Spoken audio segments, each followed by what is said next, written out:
जय जय श्री राधे। हरे कृष्ण। भगवत स्वरूप सभी साधकों को मेरा प्रणाम। आज हम जानेंगे श्रावण मास महत्व का प्रथम अध्याय। वीडियो शुरू करने से पहले आप सभी से अनुरोध है, अगर आपने मेरा चैनल सब्सक्राइब नहीं किया तो सब्सक्राइब कर लीजिए और बेल आइकन को प्रेस कर दीजिए ताकि मेरा हर वीडियो आप तक पहुंच जाए। तो शुरू करते हैं श्रावण मास महत्व का प्रथम अध्याय।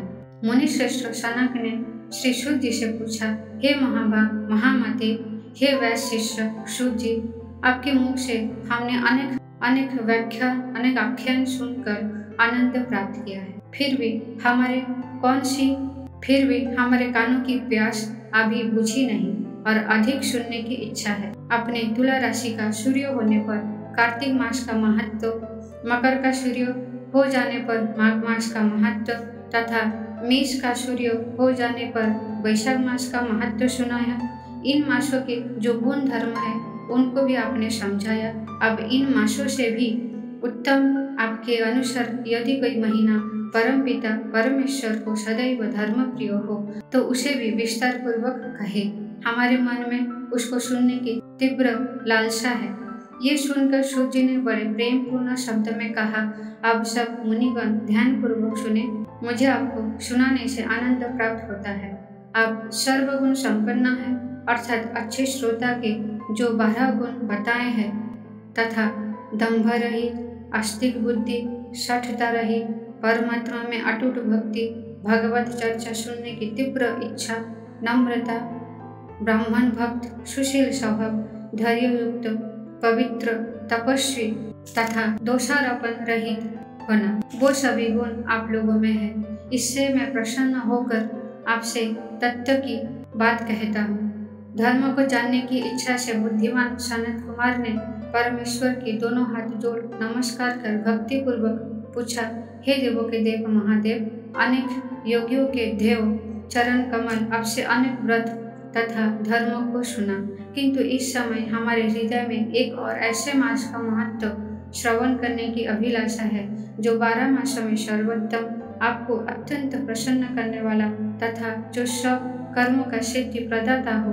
हे देव, जिस मास में कर्मों के करने से ही अनंत फल की प्राप्ति होता है, संसार के कल्याण के लिए ऐसे मास की सभी धर्मों का वर्णन समझाकर कहे।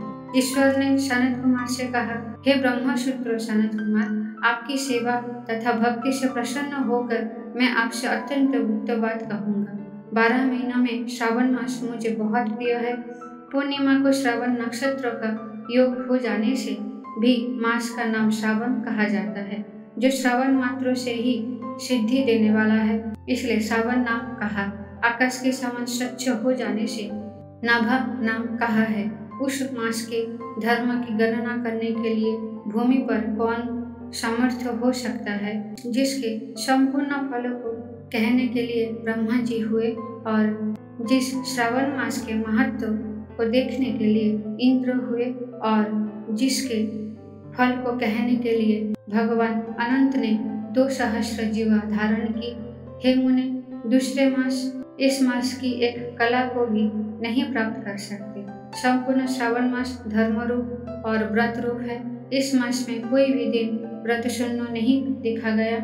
यहाँ पर जो मैं कुछ कहता हूँ वो अर्थवाद नहीं है, अतः जिज्ञासु भक्त, दुखी, भुभुक्ष और अर्थी इन चारों जन द्वारा अपनी अभिष्ट सिद्धि हेतु ये मास सेवन योग्य है। सनत कुमार बोले, हे प्रभु, आपने अभी कहा है कि इस मास में कोई भी दिन व्रत शून्य नहीं है। हे श्रेष्ठ, उसे आप मुझसे विस्तार पूर्वक कहे, किस तिथि में कौन सा व्रत किस बार में होता है और उस व्रत की अधिकारी कौन है, फल तथा विधि क्या क्या है, किसने इस व्रत को किया है, उद्यापन विधि क्या है, देवता तथा पूज्य कौन है, पूजन सामग्री में क्या क्या वस्तुएं होती है, प्रधान पूजन किसका है, जागरण विधि क्या है, किस व्रत का क्या समय है। हे प्रभु, वो सब आप मुझसे कृपा करके कहे। आपको श्रावण मास कैसे प्रिय हुआ, इसे पवित्र किस कारण से कहा गया, इस मास में कौन अवतार उत्तम माना गया, इस मास में कौन सा अनुष्ठान करने योग्य समझा गया है। हे प्रभु, हे दयालु, आप ये सब प्राणियों के उद्धारार्थ मुझसे कहे। रविवार, सोमवार, मंगलवार, बुधवार, बृहस्पतिवार, शुक्रवार तथा शनिवार को जो व्रत आदि किए जाते हैं वो कृपा कर मुझसे कहे।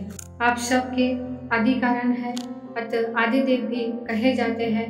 अन्न देवता आपसे छोटे होने के कारण आप महादेव कहे जाते हैं। पीपल के वृक्ष में ब्रह्मा, विष्णु तथा शिव तीनों देवों का निवास है, उसमें भी आपका निवास सबसे ऊपर वो ऊंचा कहा गया है। आप कल्याण रूप से शिव माने जाते हैं। पाप नाशक होने से आप हर माने गए हैं।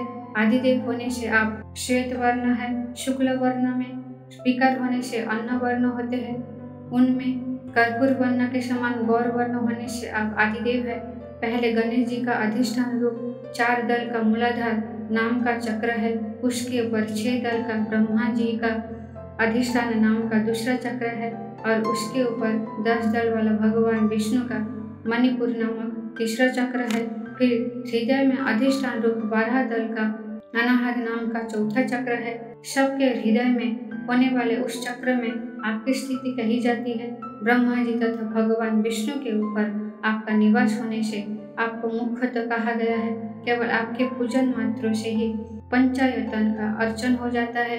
ये सब अन्य देवताओं में नहीं है। स्वयं आप शिव है। आपके वाम भाग में पार्वती का निवास है, गणपति का दक्षिण भाग में, सूर्य का नेत्रों में और भगवान हरि का हृदय में निवास है। अन्न को ब्रह्ममय कहा गया है। भगवान हरि जल रूप कहे जाते हैं। हे ईशान, जब आप उस अन्न और जल का भोग करने वाले हैं तो आपकी प्रवीणता में किसी को भी संदेह नहीं हो सकता। आपका शमशान और पर्वत में निवास सब प्राणियों को विरक्ति की शिक्षा प्रदान कर रहा है। आपका बोधक मंत्र है उत्तमृतत्व शेषान, संसार का विनाश करने वाला हलाहल विष अपने कंठ में आपने ही ग्रहण किया था। महाप्रलय के लिए कलाग्नि को अपने मस्तक में धारण करने में आप ही समर्थ है। विश्वस्वरूप कामंद हुए में गिरने के कारण कामदेव का वध आपने ही किया था। आप ऐसे महान महत्वशाली है कि आपके यश का वर्णन करना आसान बात नहीं है। बल्कि मैं आपकी स्तुति के लिए यदि करोड़ों बार जन्म लेकर भी आपकी स्तुति का वर्णन करना चाहूँ तो भी मैं समर्थ नहीं हो सकता। अतः हे दयामय, मेरे प्रश्नों को उत्तर देने की कृपा करें। अतः श्रावण मास महत्व का प्रथम अध्याय समाप्त। आप प्रेम पूर्ण हृदय से अपनी आराध्य भगवान का चिंतन करते हुए बोलिए जय जय श्री राधे। हरे कृष्ण।